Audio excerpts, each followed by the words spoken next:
Hello viewers, I am C. Sri Lakshmi, TGT Social Studies from Jangamet, working for Material Research and Development team. Today here to give my presentation. I hope you all love stories. So let's start our today's program with a good story. Long ago there lived a fisherman. He had two sons. He was a poor man, but he was very hard working natured. Early morning he used to go to catch fish, and only after noon he used to come back. He had a wife and two sons, and both the sons looked at their father working so hard to run the home. So this fisherman used to sell the caught fish in the evening, and he used to get something for that particular day. Elder son of this fisherman looked at the toil of his father and thought that he should study well, he should work hard and settle in his life soon to take care of his family. But elder son looked at the same things in a different way. He fell into a bad company in search of shortcuts to earn money. One unfortunate day he was caught by the police and was put in jail.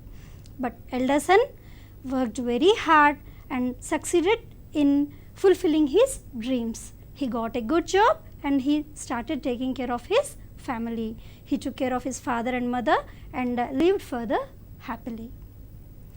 Hope you like the story. Now from the story there is a question. What was the difference between the elder son and the younger son?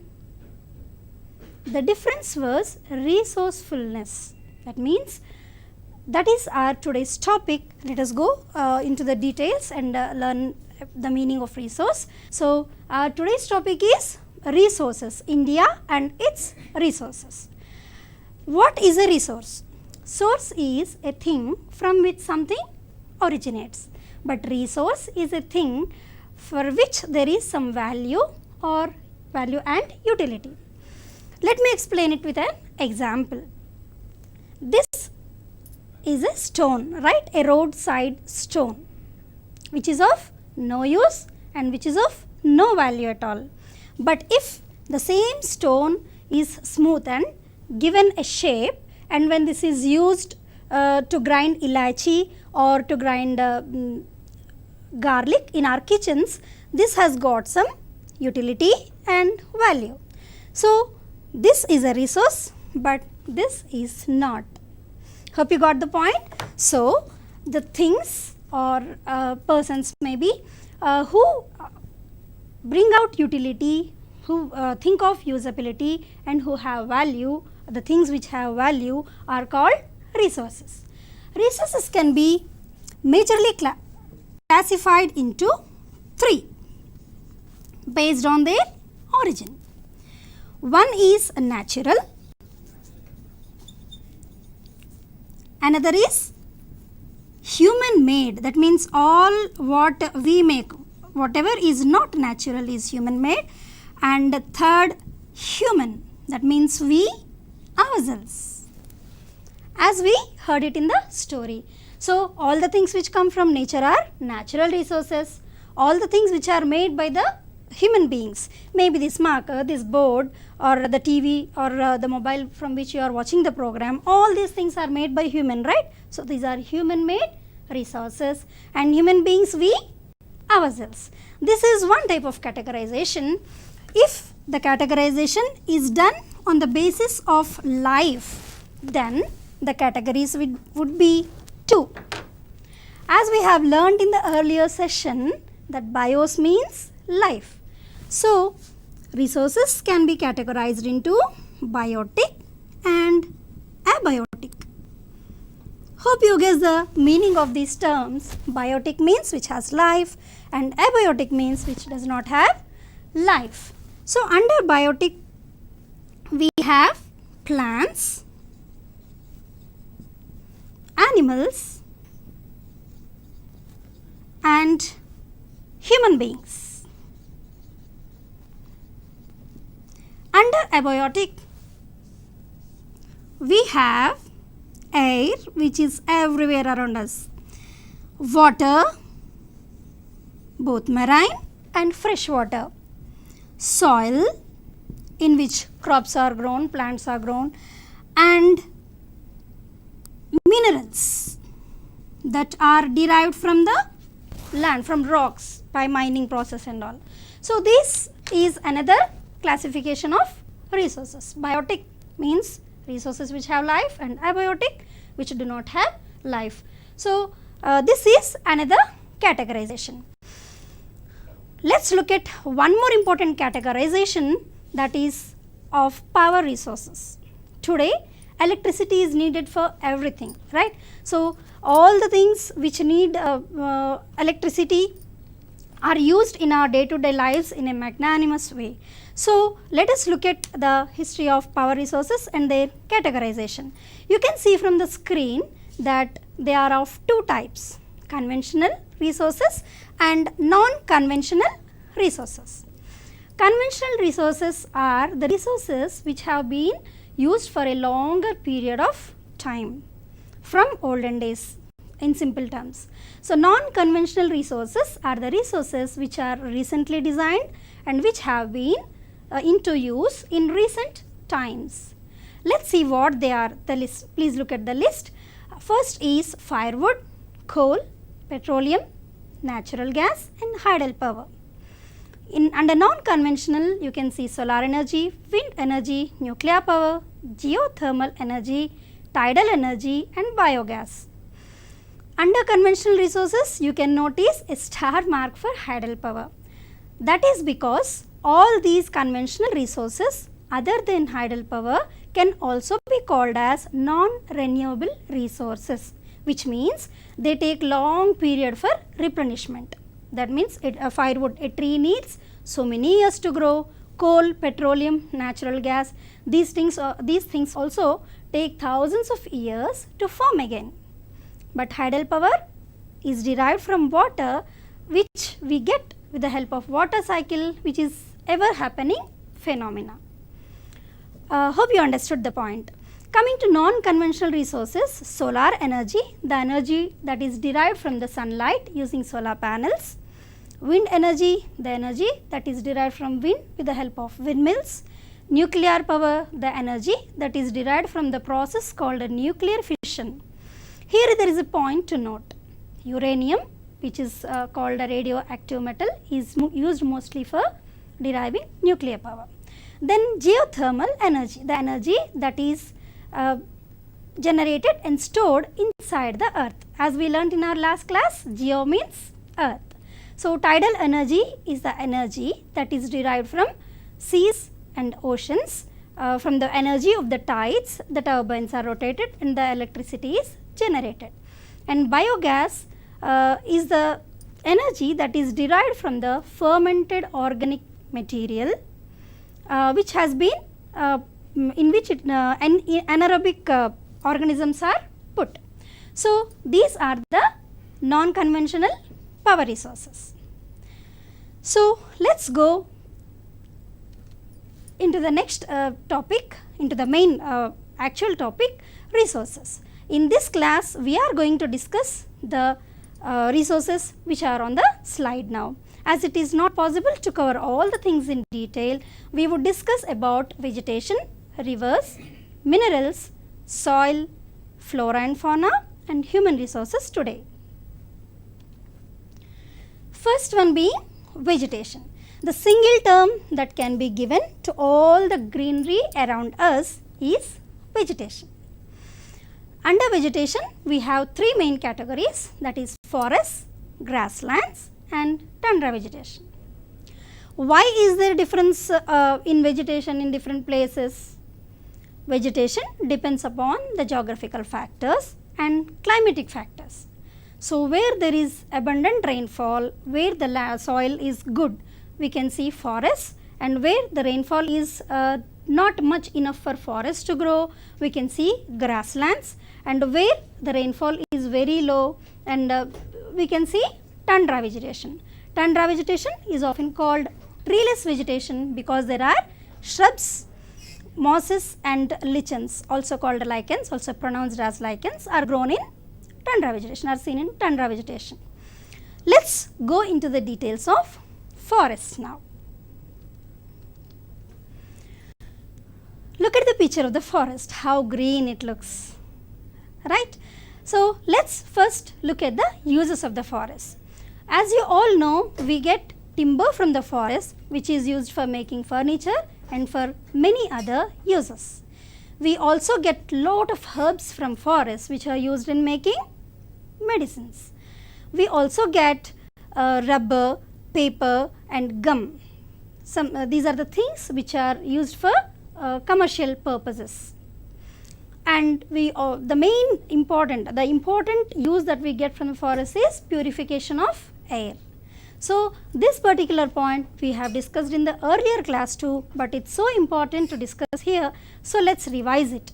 We release carbon dioxide into the air and we take in oxygen, but plants take in carbon dioxide and leave out oxygen as one of the end products of photosynthesis during daytime. So this is the natural cycle between us and plants. We also get so many food products like fruits, vegetables, honey, nuts, spices and so many other things from forests. Then forests not only help us, they help also animals, different animals like birds, reptiles, insects and so many other things. So forests also help us in getting good rains. Surprised? Yes. The leaves of the trees release water vapor into the atmosphere through their pores called stomata. So this water vapor gets mixed into the water vapor of the atmosphere and rises to form clouds. These clouds come back in the form of rain. So this is the phenomena behind the rainfall, causing of rainfall in the forest. And last but more important point is soil strength. Forests help in strengthening the soil in many ways.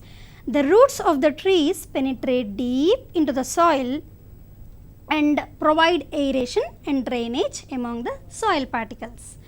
Also, the leaves that fall down from the trees and the fecal material that is released from living organisms that reside under the trees, the soil gets more fertile. And also soil erosion can be prevented with the help of these trees as they hold the soil tight. So these are the main uses of forests. Let's look at different types of forests. So as we were discussing the uses of forests, you might be surprised, are all the forests one and same? Do they look alike? No, there are differences. Let's see what they are. Classification of forests is done broadly into three categories. As you can see from the screen, it is first one is evergreen forests. These forests are green for most of the period, because for all the period for that matter, because when one type of leaves, trees shed their leaves, the other type do not. And moreover, the trees get new leaves soon.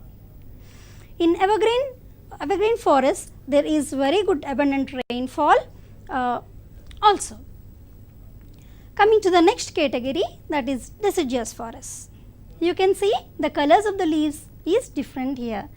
The trees in these forests shed their leaves in a particular season simultaneously, and they get leaves when again the season changes, when there is water available for their roots, new leaves occur. And the third category is mangrove forests. These are the forests we can see in coastal areas, on sandy beaches and on marshlands, where the water comes and wets the land every now and then. So here it's important to note that the rainfall, there is a difference in annual rainfall in these regions.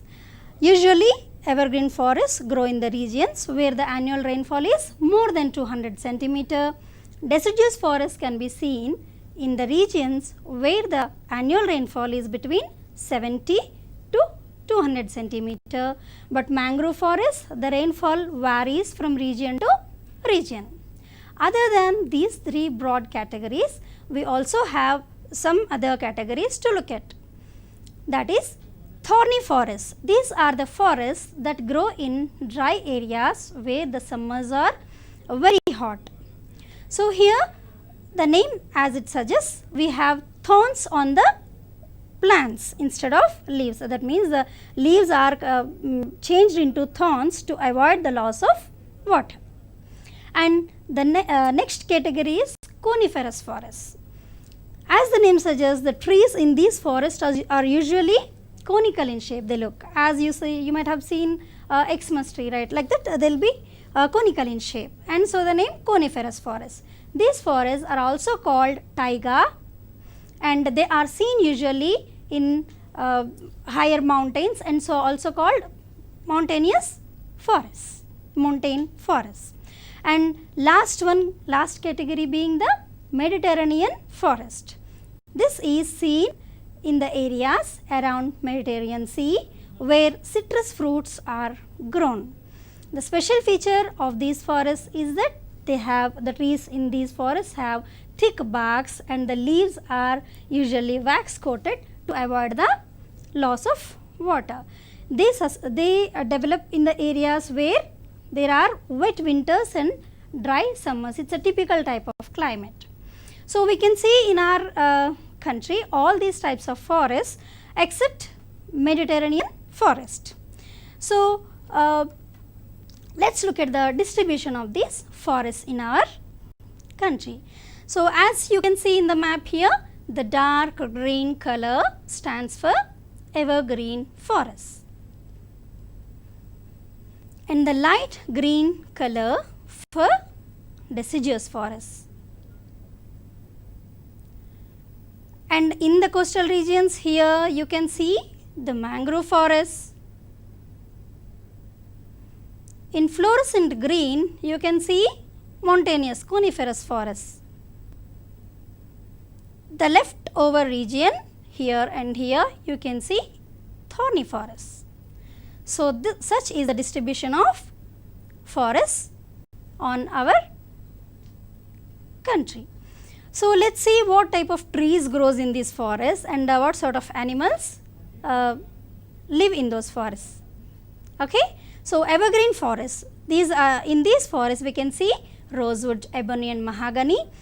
The timber is very hard and is of very good quality, and animals in are usually elephant, monkey and lemur. In deciduous forests, the trees in are teak, sal, peepal, neem. The animals in are lion, tiger and deer. In mangrove forest we can see Sundari. Here this name is special because Sundarban deltas of West Bengal got the name by this tree, and mangrove palm, pomegranate are some of the trees seen in mangrove forest. Turtle, crocodile, snake are some of the animals seen in this region. In thorny forest we can see acacia, euphorbia and palm, and animals rat, rabbit and wolf are seen in thorny forests.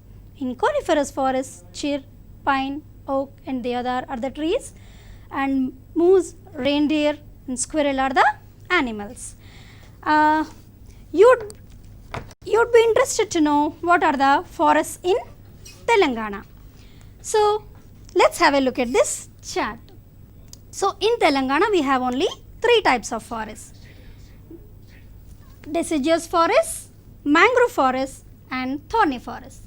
Deciduous forests are seen in northeast Komaram Bhim, Mahabubabad, Asifabad, Jaishankar and Bhadradri. So, the trees found here are Vegi, Agise, Maddi, Bandaru, Jittagi, teak. And mangrove forests are seen in Adilabad, Warangal, Khammam, Nizamabad, Karimnagar, Mahabubnagar, and the trees seen are Uppuponna, Bodduponna, Urada, Mada, Gundumada, Kadili and Bella. Thorny forests are seen in Nalgonda, Mahabubnagar and Medak regions. The trees found are Babul, Bulusu, Regu, Sitafal, Neem and Modiga. You must be surprised why these first letters are written in bigger size, for which I will be answering in the later part of the class. So, let us now move on to the next subtopic. So, before that, let us also see where grasslands and tundra vegetation are seen. So, grasslands are seen in foothills of Himalayas and Brahmaputra plains. And tundra vegetation is seen in some parts of southern India and it is called sholas there.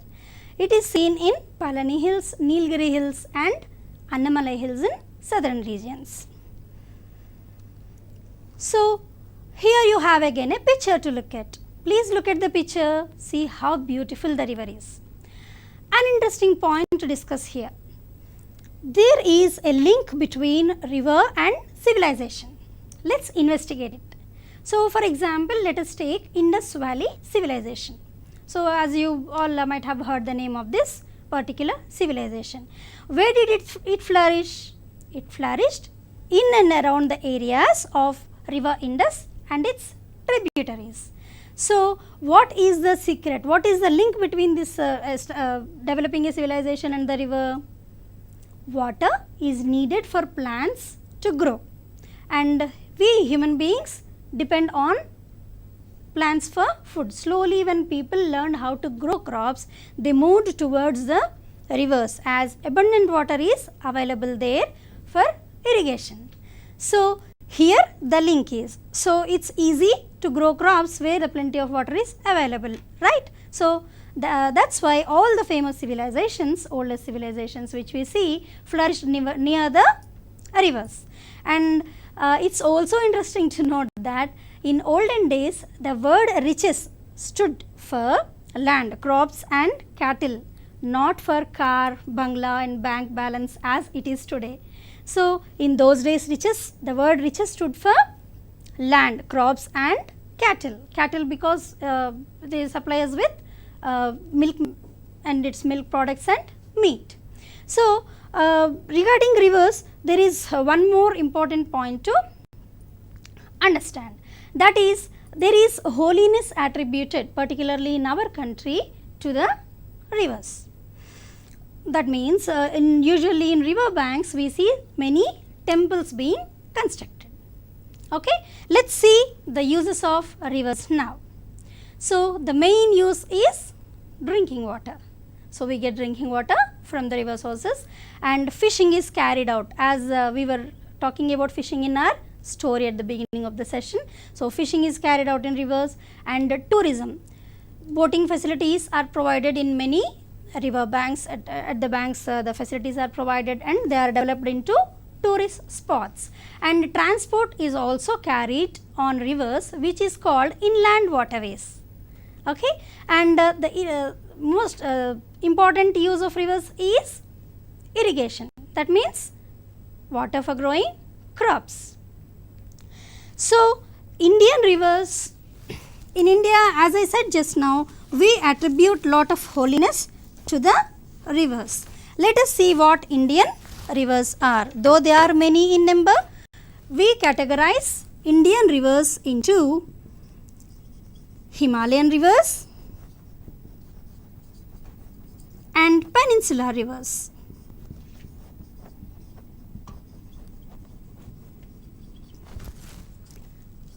So, Himalayan rivers, most of the Himalayan rivers originate from Himalayas, the glaciers that are present there. Most important of them are Indus, Ganga and Brahmaputra. There are many tributaries of these rivers which later acquired the status of river again. So, the most important one from Himalayan rivers is the river Ganga. It is the longest river in India, flowing up to 2525 kilometer. It originates from the glacier Gangotri in Himalayas, and throughout the year this river water can be seen in this river. That is why they are called perennial rivers. All the Himalayan rivers are perennial. Perennial means ever flowing. So, these rivers receive water from the glaciers. That is why they are also called snow fed rivers. This does not mean that they do not get water from rains. They are also rain fed, but mostly they are snow fed. So, there is something more to speak about the river Ganga. Most of you might have heard that holy dip in this river removes all our sins. So, there is interesting science behind it. There are some microorganisms called bacteriophages. These are a sort of virus which kill different bacteria that cause diseases. In every river these bacteriophages are present, but in river Ganga these are present in large numbers. So, to bring back the glory of Ganga, Namami Gange program has been initiated by the central government to purify the water in the river Ganga and its tributaries. Now, let us see about peninsular rivers. In peninsular rivers, the most important rivers are Mahanadi, Godavari, Krishna, Kaveri, Narmada and Tapi. These are the peninsular rivers. These rivers origin from usually foots of some hills. So, the most important river from peninsular rivers is river Godavari. So, we can see these two rivers in our state, Godavari and Krishna. So, Godavari is the second largest river which flows up to 1465 kilometer. There are a number of tributaries also for this river, and recently the prestigious project of Kaleshwaram is also built on this, and there is one speciality for Narmada and Tapi among the peninsular rivers. These are the two rivers which flow towards west and get mixed into Arabian Sea. The reason is Deccan Plateau is towards east, and so all other rivers flow towards that side, but the course of these two rivers is in such a way that they go and mix into the Arabian Sea. So, this is the story of rivers. So, to add to the benefits of the rivers, we construct dams on various rivers. So, dam is also called a multi-purpose project because the water stored in dam is used for many purposes.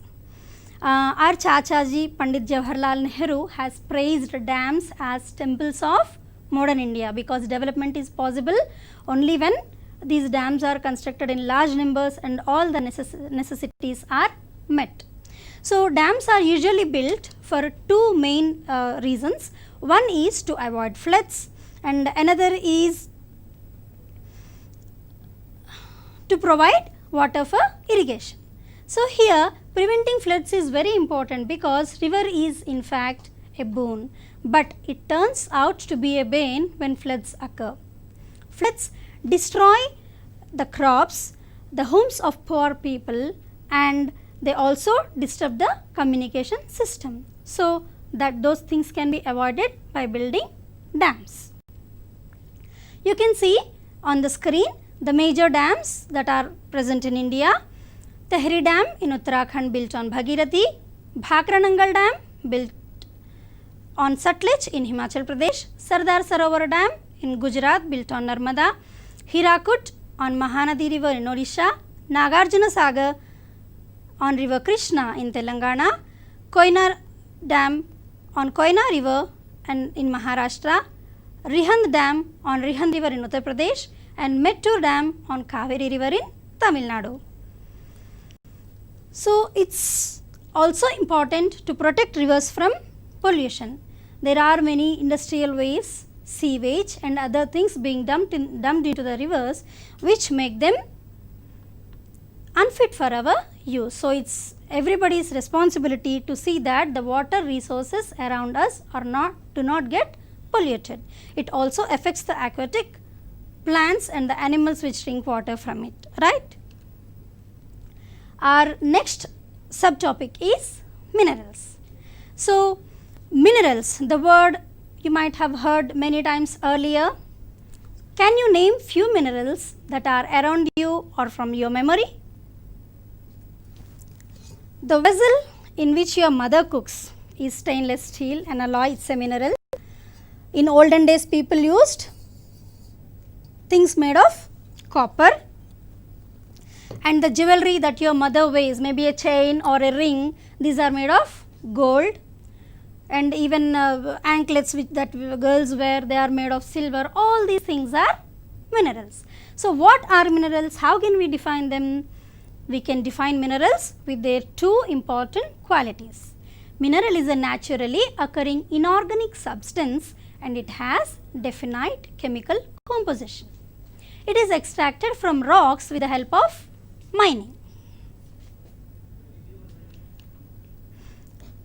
Look at the slide. There are many number of minerals present over here. First one being the diamond. Wow, they look lovely, isn't it? Diamonds are available in different colors and shapes. Diamonds are the hardest mineral and they are one of the costliest too. Diamonds are used in making jewelry. They are allotropes of carbon and the shine in the diamond is because of total internal reflection, a property of light, which you can learn in your physics. The second mineral that is shown here is manganese. This mineral is used in making batteries and ceramics and it gets oxidized soon. The third one you can see here is iron. Iron is a metal which has the high malleability. Malleability is a property by the virtue of which the mineral can be beaten into sheets, various sheets. And so iron is used for making different alloys. The fourth one is mica, you can see here. This is used as insulator. This is a very bad conductor of electricity and it is used in electrical goods and electronic items. Next one being gold, which is very much known to you. This mineral has high ductility. Ductility is a property which allows the mineral to be made into thin wires. Gold can be made into very, very thin wires. It is used in making jewelry. Next one is limestone. This is a sedimentary type of rock. About rocks we have discussed in our earlier session, rock cycle. So limestone is a type of sedimentary rock and it is crystalline in nature. It is used in construction purposes. Next one is granite. It is igneous rock, very hard, and it is also used in constructions. So there is one speciality about granite. Minerals can be categorized actually into two, metals and non-metals, but granite is a mineral which has the quality of both. So it is neither categorized into metallic nor into non-metallic. So other two are also special here, coal and petroleum. They are special because as we were discussing the definition of mineral, I told you the two more important characteristics of minerals are they should be naturally occurring inorganic substances and they should have definite chemical composition. These two things have definite chemical composition and they are naturally available, but they are not inorganic. Coal is a plant fossil fuel and petroleum is made from animal organic material. It is also animal fossil fuel, and so these two cannot be called as minerals, though they are mined and used and listed out in minerals. We should call them mineral fuels or mineral substances. So now let us see what are the minerals present in our country. So diamond is seen in Bihar state. These are the states where these minerals are found. Gold is seen in Karnataka and Jharkhand. Iron ore is seen in Karnataka, Kerala, Odisha and Jharkhand. Granite is seen in Madhya Pradesh, Odisha, Tamil Nadu, Karnataka, Jharkhand, Telangana and Andhra Pradesh. Coal is seen in Jharkhand, West Bengal, Chhattisgarh, Odisha, Telangana, Tamil Nadu, Maharashtra and Assam. Limestone is seen in Madhya Pradesh, Rajasthan, Andhra Pradesh, Chhattisgarh, Tamil Nadu, Karnataka and Gujarat. Mica is seen in Andhra Pradesh, Jharkhand, Bihar and Rajasthan. Manganese is seen in Odisha, Madhya Pradesh, Goa, Maharashtra, Jharkhand, Rajasthan and West Bengal. Petroleum is seen in Maharashtra, Assam, Gujarat and Rajasthan. So, now it's time for me to explain why I have written these letters bigger in size, the first letters. This list is very exhaustive, right? Nobody would be interested to by heart them as they are. So, I have a good technique for you, a useful technique to remember the names. Whenever we have lists like this, we can make mnemonic devices from the first letters of these words, which can help us in learning the things easily. Let me do one or two for you, and the remaining things you can do on your own. Let's take coal for example. So, C, O, W, T, J, A, M are the first letters of the states present over here. So, the mnemonic device what I made is cow, drank tea and ate jam. Isn't it funny? Cow never drinks tea, cow never eats jam, but it's a comic here. When we use such comic things as mnemonic devices, we can never forget these first letters, and when first letter is there, automatically we will get the name of the states. You need to be little careful when the first letters of two states are same. Okay, let's take one more example. Mr. Cat kg, MRCAT kg. So, Mr. Cat is weighing only 1 kg here. So, MRCAT kg are the words. So, in that way you can make different mnemonic devices based on your own creativity to by heart the lists whenever you come across. So, as we have discussed that there are extensive coal abundance of coal is available in Telangana. We have SCCL, Singareni Collieries Company Limited, which is indulged in mining of this coal. So, this particular company was at first private British mining company, which was purchased by Nizam of Hyderabad in 1920. Now, after independence, it is jointly owned by centre and state government. There are 15 open cast mines and 35 underground mines in this Singareni collieries now. There are around 65,000 people employed, and the production is about 65 million tons per year in SCCL. So, this is the case study of the Singareni Collieries Company Limited in Telangana. Our next subtopic is soil. So, soil is necessary for growing crops, as you all know. Here I have something to show you all. This is the soil profile. You can see large stones here down, small stones up to this, above these large stones you can see small stones, and above that you can see the soil, and over the soil you can see vegetation, right. So, let us recall it and write on the board the profile of the soil.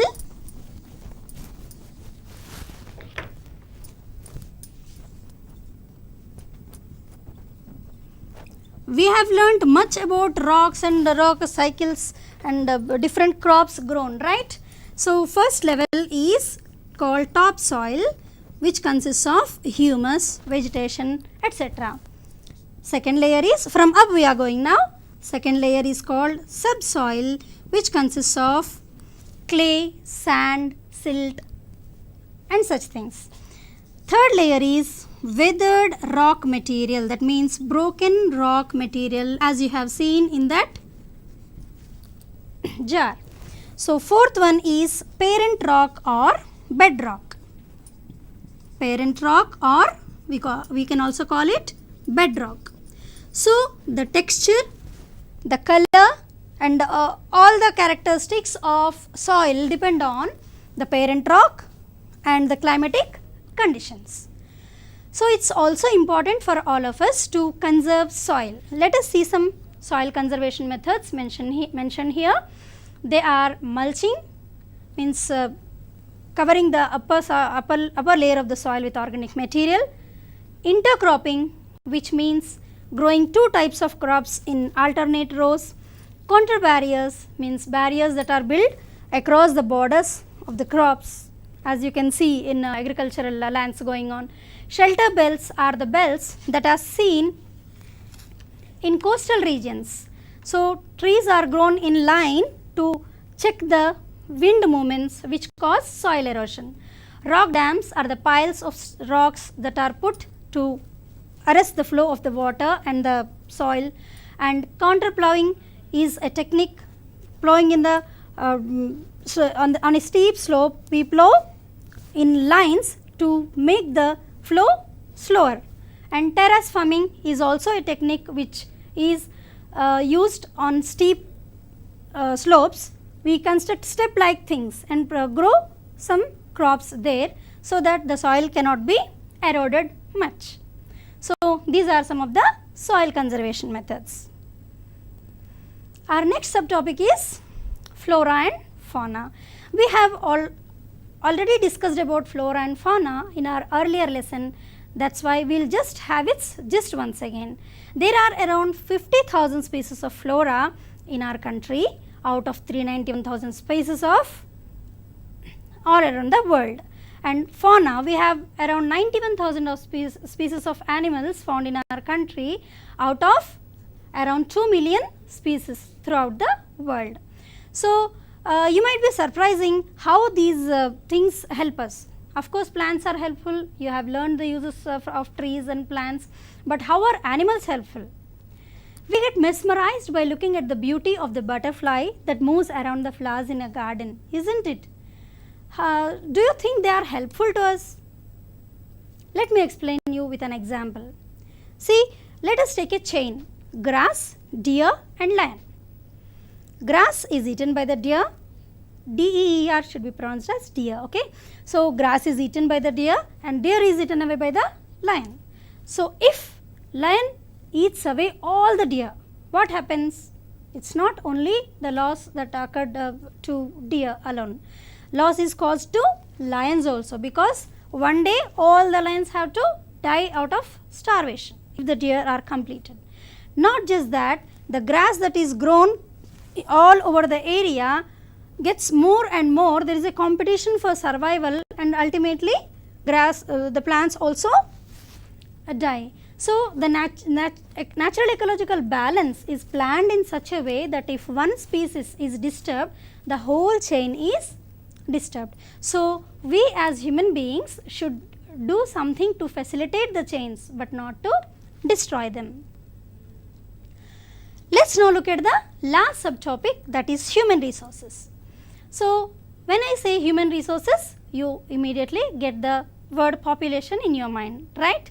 So, distribution of the population in a particular area is affected by many factors. First one being geographical factors. That means, as we discussed in our earlier lesson, if they are plains, they are highly populated because rivers are there, the soil is very fertile, they can grow very good crops there, they can construct good roads there. So, plains are highly populated. And social reasons. We see people moving away from villages to cities in large numbers. Why? Better schooling, better housing facilities and better medical facilities are some of the reasons, isn't it? And the third reason is cultural. Sometimes cultural aspects play a vital role in the distribution of the population. Let us take an example of Medaram, that is located in Telangana. A decade ago, that means 10 years ago, it was all jungle, it was a forest, but now there are number of settlers there. Why? It has become famous, it has got cultural importance. So, in that way the shrines sometimes get overpopulated, mostly populated. Fourth reason being economical factors. If there are good opportunities of jobs, people move to that places where industries are established, where large number of opportunities are there for employment and all, people move off, isn't it? So, these are the four important factors that have their effect on population distribution. And let us also learn something about the pattern of the population change. So, does the population change? Yes. The causes behind the change are birth rate, death rate and migration. So, birth rate is number of live births per 1000 people, death rate is number of deaths per 1000 people and migration is a point which is needed to be discussed a bit more. So, there are two aspects here regarding migration. One is a person leaves a country or a person enters into a country. So, migration can be, in other words, migration can be emigration or it can also be immigration.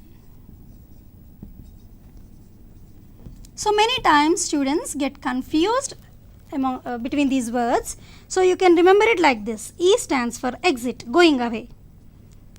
So, emigration means leaving a country and immigration, in, means coming inside a country. I hope this technique will help you in remembering the terms. So, are all the people or all the human beings resources? All the plants are resources, all the animals are resources, but all the human beings are resources? No, conditions apply. So, let us go back to the story that is narrated at the introduction. There was a difference between the elder son's mindset and the younger one's mindset, isn't it? So, human beings should be made into resources, they are not made as resources. So, let me make it clear to you. Okay, there are around 150 crore people. Our population, present population is around 150 crore of our country, out of which nearly half 60 crore population are young people. That is the reason why the whole world is looking at us. Okay, so if all these people can be turned into resources, it would be really something great. So, what is the difference between normal people and the resources? Let us have a clarity now. Healthy, educated and motivated individuals are the resources. So, what is the difference between normal people and resources? The people who are resourceful are healthy, educated and motivated.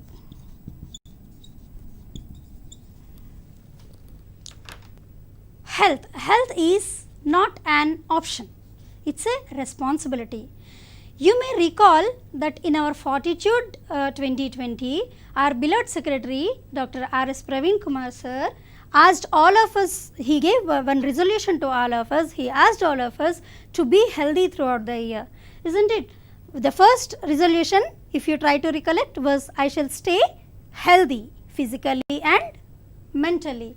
So, it is really very important to be healthy to achieve anything in our life.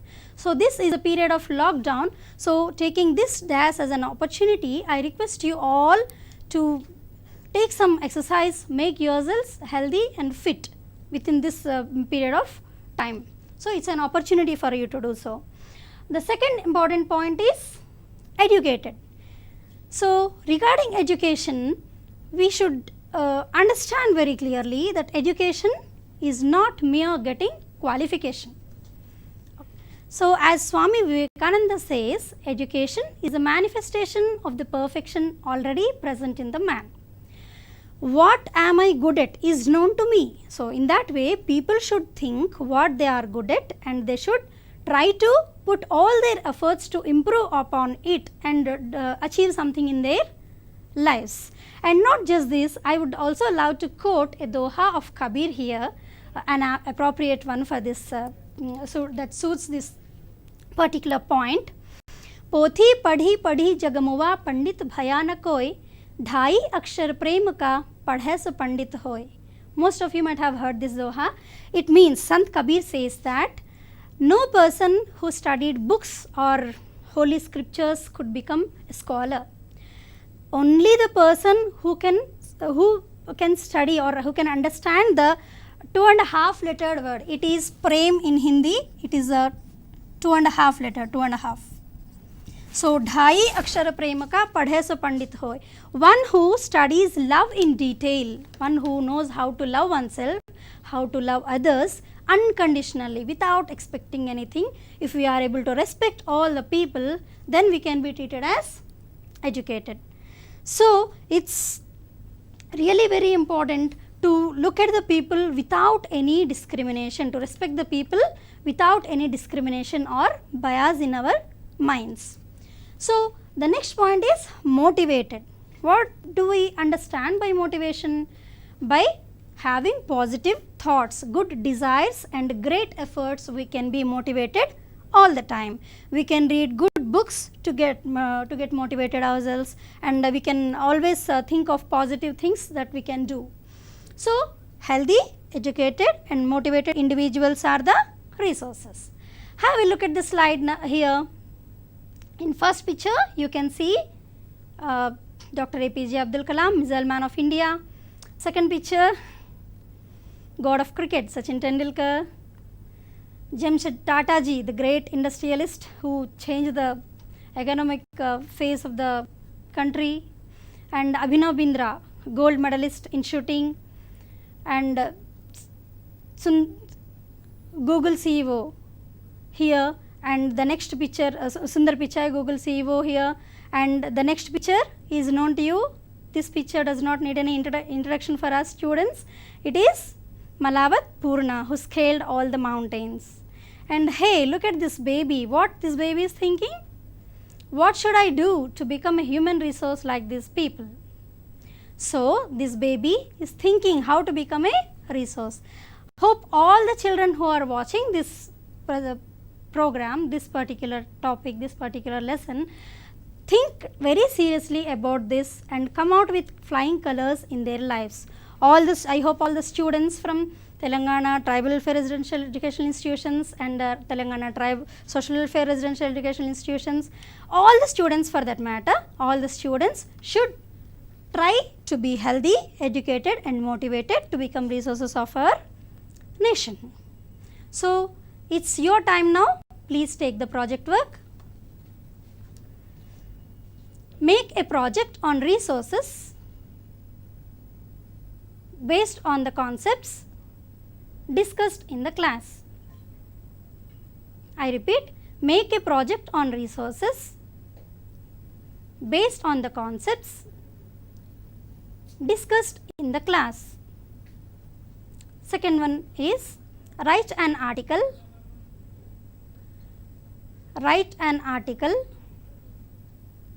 on how to transform oneself